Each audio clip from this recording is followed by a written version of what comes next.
Mesdames, Messieurs, bonsoir et Sahaf Tolkom. Notre invité aujourd'hui dirige une imposante école d'hôtellerie et de restauration, une référence à l'échelle du continent africain, une école qui forme des gestionnaires en hôtellerie et en restauration de premier plan pour un marché désormais en forte demande au fur et à mesure que des établissements de haut standing se créent à travers le pays. Xavier Schlapowski, merci d'être avec nous et de nous faire l'honneur de votre présence. Alors, cette école qui est située à Alger, à Ain Bnienne, je l'ai visitée, elle est franchement très impressionnante par ses structures. Ça a dû coûter cher en termes d'investissement, pour parler chiffres. Sarah Tokoum. Merci. Oui, c'est une école qui a coûté cher parce qu'une école d'hôtellerie, ça demande beaucoup de matériel, d'équipement. Elle a coûté, disons, 150 millions d'euros. Alors, c'est une école qui appartient à qui?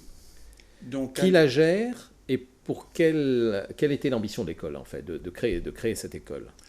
l'école est donc l'investissement, le propriétaire est la SIH, Société d'immobilière d'hôtellerie, ici en Algérie. Donc, Qui elle est appartient algérienne. à l'État. Elle est gérée par l'Algérie, donc ça veut dire par le propriétaire, donc qui m'a demandé d'être le directeur général.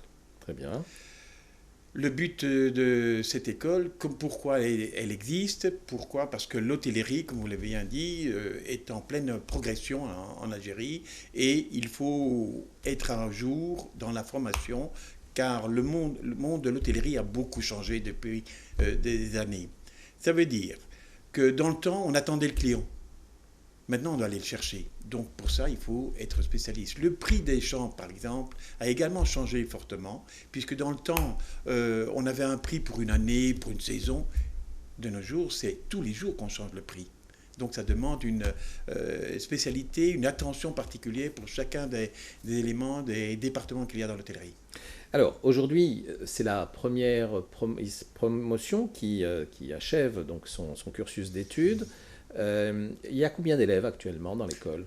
Eh bien, nous avons 47 élèves, étudiants, disons, qui ont fait tous le bac et qui iront bientôt, après une année de cours, pardon, ils iront en stage. Alors, quels sont les critères d'admission? Les critères d'admission sont, un, d'avoir le bac, et deuxièmement, après un entretien avec nos trois personnes de notre école, savoir des professeurs comme des employés également de l'école. D'accord, vous avez un potentiel pour accueillir combien d'élèves par an? Eh bien, ça ira par progression, cursus, mais nous ouais. avons un potentiel de 800 000 étudiants que nous pourrons accueillir dans 4 ans. Et donc chaque cursus est suivi d'un stage. Et donc les 47 élèves que vous avez actuellement devraient normalement partir en stage cette année. Exactement. Nous avons en fait sur 3 années, au bout de 3 années, nous avons un diplôme d'État algérien. Et pour compléter cette formation, il y a encore une année complémentaire. Sur ces 4 années, nous avons 2 stages, dont le premier au début de la deuxième année d'études. Et le dernier stage aura lieu donc au début de la 4e année. On préfère que les gens commencent par un stage en Algérie et ensuite le deuxième à l'étranger. Pourquoi? Pour avoir dans le sens de l'hôtellerie, c'est un monde, c'est une maison d'abord, ça c'est important de se le rappeler, et bien d'être international. Nous recevons des gens qui vont venir loger chez nous, qui viendront de tout horizon. En quoi votre école se distingue des structures? Est-ce qu'il y a des structures comparables d'abord en Algérie ou non? Euh, à ma connaissance, pas pour Est-ce qu'on l'hôtellerie. forme aujourd'hui des gestionnaires en hôtellerie et en restauration aujourd'hui en Algérie? Et on forme des Avant vous même. gestionnaires, disons, pour le tourisme, mais pas pour l'hôtellerie proprement dit comme nous le faisons. La particularité de notre école est la suivante. D'abord, on s'inspire de l'enseignement suisse, pour ne pas le cacher, disons, de l'école hôtelière de Lausanne. Qui est l'une des meilleures écoles au monde. Pour moi, oui, certainement, et tant que je l'ai fait, Et donc disons, vous êtes issu. je suis issu de l'école hôtelière de Lausanne. Oui. Euh, La particularité de l'école hôtelière de Lausanne et ce système un peu germanique, disons, de l'enseignement, c'est de mélanger la pratique et la théorie, ou plutôt la théorie et la pratique. Dès le début de la première année, l'étudiant a l'opportunité et même le devoir plutôt, de faire de la pratique et de la théorie, une semaine sur deux. Alors, quelles sont les principales matières qui sont enseignées? Bon, tout d'abord, la pratique culinaire, ça veut dire de connaître ce qu'est la cuisine, ce qu'est la salle, la manière de servir, l'art de la table, pour dire. Je parlerai aussi la connaissance des boissons, puisque nous parlons international. Et ensuite, nous partirons dans un deuxième temps sur la gestion du personnel, sur les moyens de communication, sur le marketing et la manière d'utiliser certains matériels, équipements plutôt de l'hôtellerie. Est-ce que vous êtes aujourd'hui satisfait du niveau de vos étudiants? Absolument. Ça, y compris en termes linguistiques, parce que je suppose qu'il y a un volet linguistique qui est important dans ce domaine. Oui, l'enseignement se fait en français. Mais je constate qu'il y a un grand nombre d'étudiants qui sont parfaitement bilingues.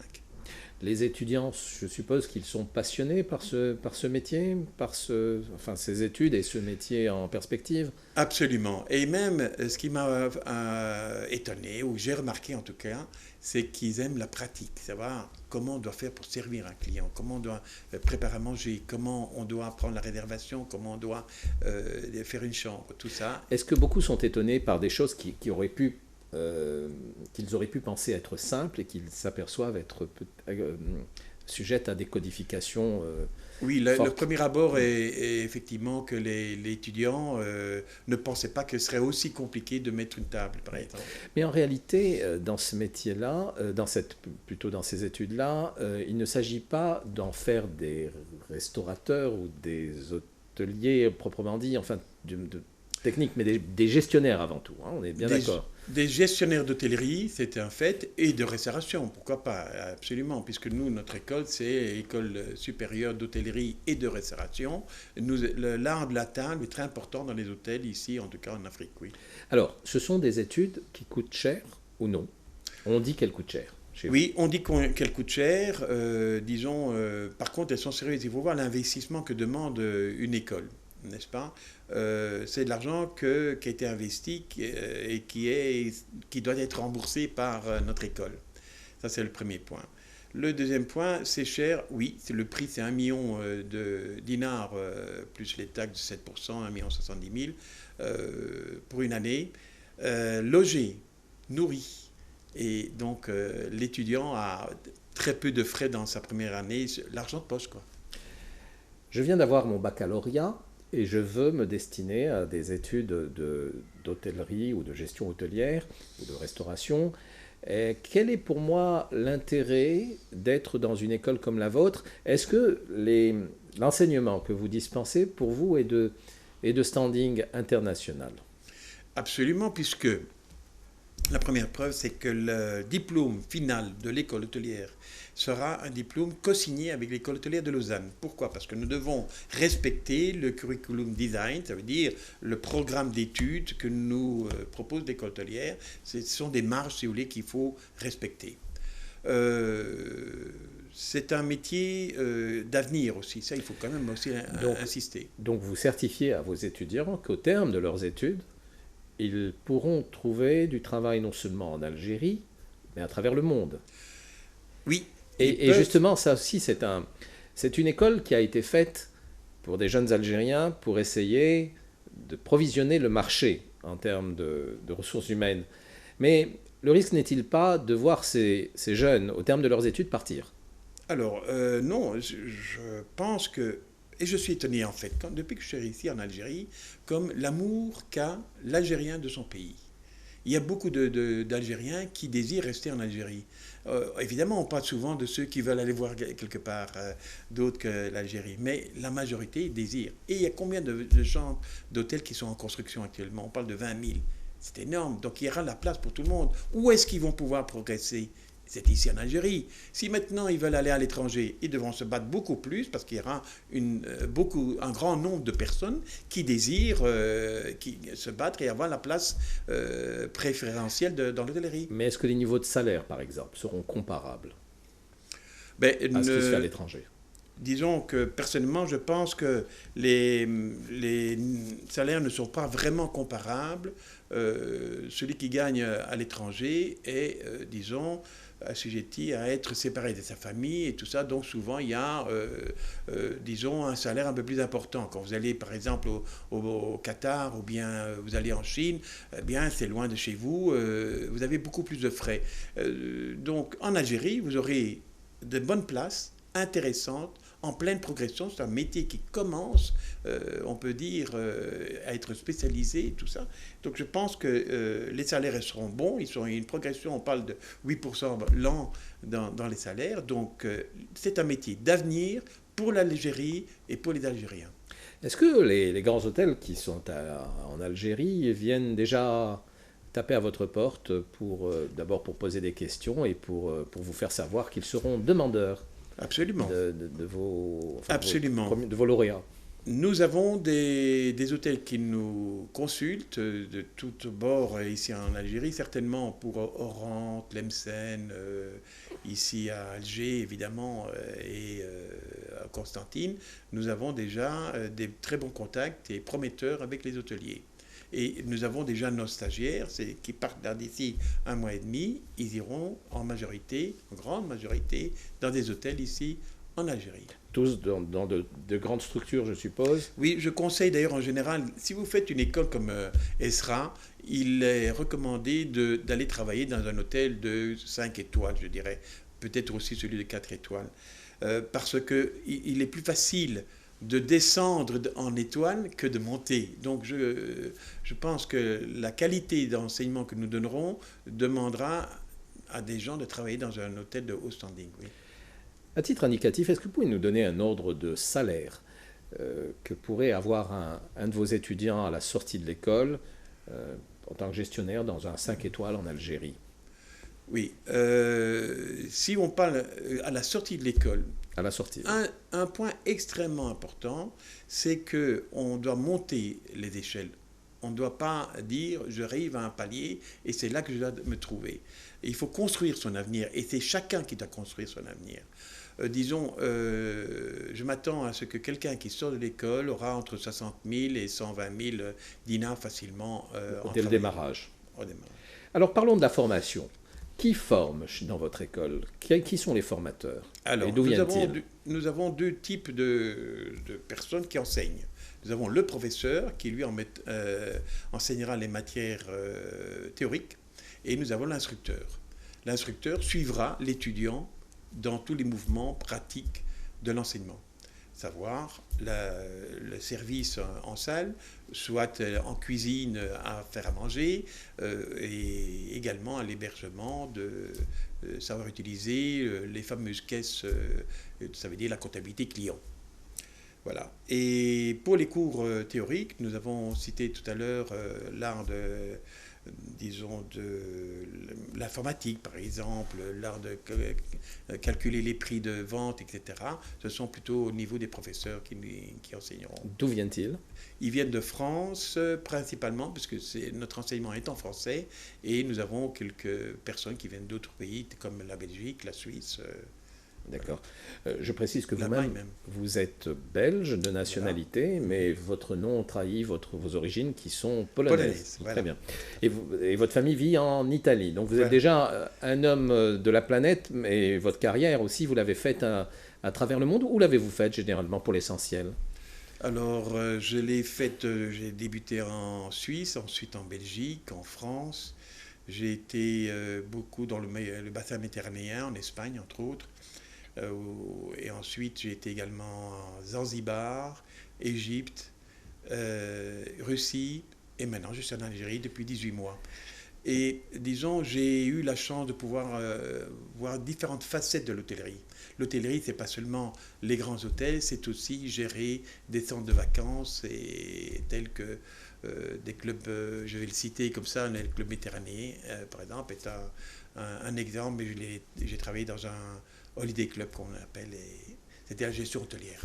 Doit-on finalement parler de carrière professionnelle pour vous ou de vacances? Un peu des deux, hein, un peu des deux, tout à fait. Comment jugez-vous la gestion de nos hôtels ici, aujourd'hui en Algérie, jusqu'à maintenant?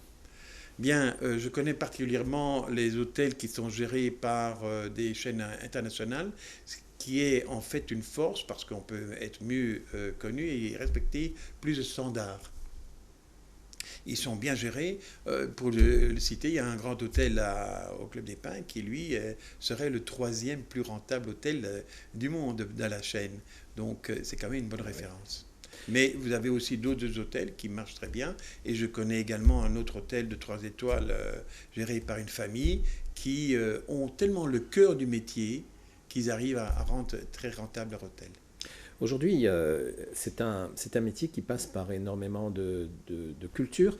On dit souvent que les travailleurs du secteur du tourisme en Algérie ne sont pas toujours au point parce qu'ils n'ont pas la mentalité voulue ou la culture voulue qui soit vraiment dédiée au service. Est-ce que c'est juste ou non? Et est-ce que si c'est pas juste, est-ce que si c'est juste, est-ce que c'est quelque chose qui peut se régulariser et se régler? C'est un métier qui s'apprend, effectivement, qui doit s'apprendre ici en Algérie, effectivement. Euh, la force de l'Algérien, c'est qu'il a la gentillesse déjà, de l'hospitalité également. Donc, il est facilement au service de quelqu'un. Mais il faut avoir l'art de servir, de savoir faire le bon mouvement au bon moment. Ça, c'est ce que nous devons apprendre, nous, dans l'hôtellerie, dans l'école hôtelière, à savoir, le savoir-être et le savoir-faire. Très bien. Vous avez des cours qui sont un peu pointus aussi dans ce cursus. Alors, quelles sont les spécificités un petit peu de votre cursus? Donc, permettez-moi de partir d'un autre pied en disant que qu'est-ce que c'est que l'hôtellerie? L'hôtellerie, eh bien, il faut comparer à ce qu'on fait à la maison quand on reçoit des invités. Eh bien, c'est l'attitude que doit avoir l'hôtellerie. Mais on est devenu des spécialistes. Donc, il faut devenir spécialiste un peu dans toutes les branches, à savoir recevoir l'accueil, recevoir les clients. Il y a des formules que nous devons respecter. Il ne faut pas oublier que le client, il va payer son séjour, donc il faut savoir le respecter aussi. Mais tout ça est un art. Pour moi, le service est un mot noble. Et ça, les gens doivent le comprendre dès le début. Et quand on sait interpréter ce que veut dire service, on sait faire beaucoup d'autres choses. Mais l'école apprendra la comptabilité des clients, le calcul des prix, comment prendre en compte les réservations, avec qui nous devons travailler pour avoir les bonnes réservations. L'art de la table, nous la connaissons, on en parle beaucoup à la télévision en ce moment, puisqu'il y a des cours sur la cuisine qui sont formidables. Mais moi, je parlais maintenant beaucoup plus de tout ce qui est administratif, tout ce qui est l'accueil, qui est aussi très important dans l'hôtellerie. Alors, en visitant vos locaux, je suis passé devant une cuisine, une des nombreuses cuisines, et il y avait même une plaque Top Chef. Vous organisez des concours en interne, c'est ça? Absolument, De cuisine. c'est une manière aussi pédagogique d'approcher les étudiants, de les intéresser à ce qu'ils font. Ça veut dire, Top Chef, on leur donne un certain nombre de produits et ils doivent, eux, créer le menu et le présenter par la fin. Il sera analysé par différents membres de l'école. Alors, votre hôtel donc enseigne, mais également dispense donc un service qui est un service de restauration à destination du grand public. Je crois savoir qu'on peut venir manger chez vous et payer son repas comme dans n'importe quel restaurant. Voilà, et ce sera notre restaurant gastronomique où, disons, la nourriture sera préparée par des étudiants sous surveillance de nos instructeurs, pardon, servis par des étudiants, encadrés par un instructeur également. Donc, on peut manger effectivement. Pour le moment, on va terminer la saison puisqu'on arrive aux examens et les vacances approchent. Mais au mois de septembre, nous aurons le service du restaurant gastronomique ouvert à midi et le soir pendant la semaine. Alors, je crois savoir aussi que pour rentabiliser vos investissements, vous ouvrez vos portes à des entreprises, des institutions pour louer les différents locaux qui s'y trouvent. Absolument, je suis avec vous. Quand vous dites pour rentabiliser, il faut chercher, nous formons des prochains gestionnaires d'hôtels. Donc il faut les habituer déjà maintenant à savoir ce que veut dire rentabilité. Oui, nous avons déjà des groupes qui viennent jusqu'à 600 personnes qui auront des conférences, qui auront des banquets, etc. sur l'école, organisés par l'école mais avec aussi les étudiants qui y participent. Alors, je rappelle que votre école s'appelle ECHRA, qui veut dire École supérieure d'hôtellerie et de restauration d'Alger, qui a de magnifiques infrastructures. Oui. Piscine couverte, piscine aérée, des centres, un spa, un terrain de football.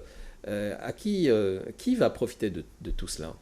Bon, ces infrastructures, disons, supplémentaires à notre école sont des infrastructures qui seront ouvertes également au public, n'est-ce pas, avec une participation de carte de membre, disons.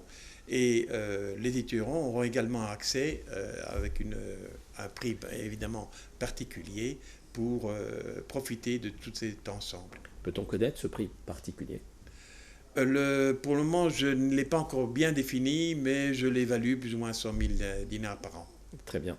Alors, aujourd'hui, les étudiants de la première année sont en internat obligatoire. Pourquoi? Pourquoi? Parce que, disons, il faut habituer, conditionner les étudiants à un style de vie un peu différent de ce qu'on a à la maison. 1 million de dinars pour le cursus annuel, ça peut paraître, évidemment, vous le savez, un peu cher pour certains étudiants, certaines familles. Est-ce qu'il y a des moyens d'entrer dans cette école par le biais de bourses? Nous avons commencé déjà dès le début, disons la première année, trois étudiants ont pu profiter des bourses qui étaient mises à disposition par, disons, l'ASIH et donc ainsi aider certaines personnes pour accéder à ce beau métier. Les enseignants, vous les faites venir tous de l'étranger, c'est cela? Ou il y en a Pratiquement qui tous, sont... pratiquement tous. Pratiquement tous, oui, ils viennent de, comme je vous ai dit tout à l'heure, la France, particulièrement, oui. Est-ce qu'ils viennent, c'est facile de les trouver? Est-ce qu'ils viennent facilement en Algérie? Et quelles sont leurs remarques quand ils sont là? Alors, Sur le il n'est marché pas hôtelier, spécialement évidemment, hein, sur facile de l'environnement les hôtelier. trouver. Il n'est pas spécialement, avec les conditions que nous connaissons depuis quelques années, c'est quand même un peu difficile, je dirais bien un peu. Pourquoi?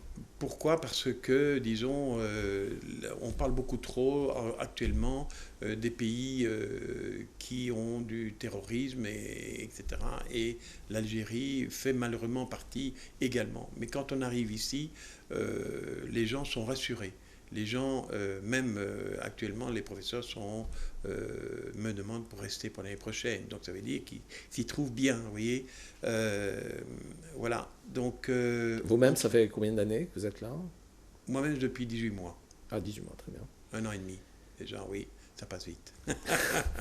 D'accord. Alors, ces professeurs, donc, donc, ils sont satisfaits du niveau des étudiants aussi, comme Donc, vous il y a une chose importante peut-être aussi à signaler, c'est qu'on est quand même dans une autre culture. Donc, il faut que les gens s'habituent bien à cette vie que nous avons ici, qui est fort agréable, mais qui est un peu différente de l'Europe. Rien que, par exemple, le week-end est différent des pays européens.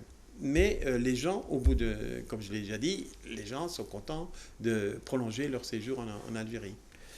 Juste un mot, parce que nous sommes au moment du repas, et je voulais savoir en termes de culinaire, est-ce que toutes les cuisines sont enseignées, évidemment, ou c'est des cuisines Oui. qui sont standardisées, des cuisines internationales? Non, non, justement, nous donnons une priorité ou en tout cas une attention particulière à montrer des cuisines de différents pays. Bon, d'abord, une des cuisines les plus belles du monde, c'est la cuisine méditerranéenne.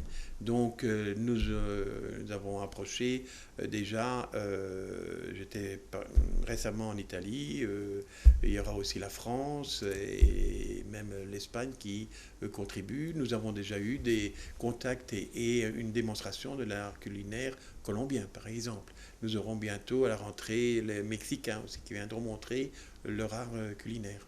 Est-ce que vos portes sont ouvertes aux lycéens, aux écoliers de différentes structures en Algérie pour venir un petit peu s'imprégner de ce que vous faites à l'école? Absolument. Nous avons des visites d'écoliers pour les intéresser à ce métier, pour leur montrer que ce métier existe. Durant l'année, en tout cas du mois de janvier jusqu'au mois d'avril inclus, même mai, nous avons beaucoup de visites d'écoles, oui. Sur les écoliers qui partent en stage au mois d'août, certains vont partir à l'étranger. Vous les avez placés dans quels établissements? Donc, il y a de grands établissements, entre autres Sheraton, par exemple, Dans quelle ville?